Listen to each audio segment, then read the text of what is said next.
È una corsa alla solidarietà quella scattata tra i sindaci dei comuni dell'Agrigentino per dare degna sepoltura alle decine, centinaia di vittime del naufragio avvenuto giovedì scorso a Lampedusa. S'allarga di giorno in giorno la mappa delle sepolture. Altri 4 comuni, Racalmuto, Grotte, Raffadali e Cammarata, hanno messo a disposizione della prefettura oltre una decina di loculi per accogliere i migranti morti nel naufragio di 4 giorni fa al largo di Lampedusa.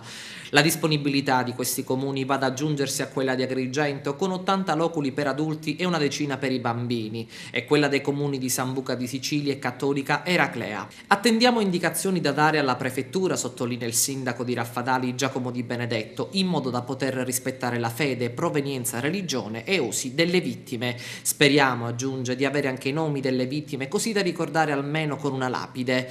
A coordinare le operazioni relative alla sepoltura è la prefettura, d'intesa con la procura di Agrigento, che stanno lavorando alla predisposizione di un piano di sepoltura. E questo dopo l'appello lanciato dal sindaco di Lampedusa Giusy Nicolini, che aveva sottolineato come nel camposanto dell'isola non c'è più posto né per i vivi né per i morti. Verrà pianificato tutto al momento opportuno, spiegano dalla prefettura e dalla procura. Dal giorno della tragedia si trova a Lampedusa il prefetto Francesca Ferrandino a coordinare di persona tutte le operazioni relative all'assistenza dei sopravvissuti. Non si sa nulla nemmeno sull'organizzazione o meno di una cerimonia funebre comune, anche perché le vittime apparterrebbero a diversi credi religiosi.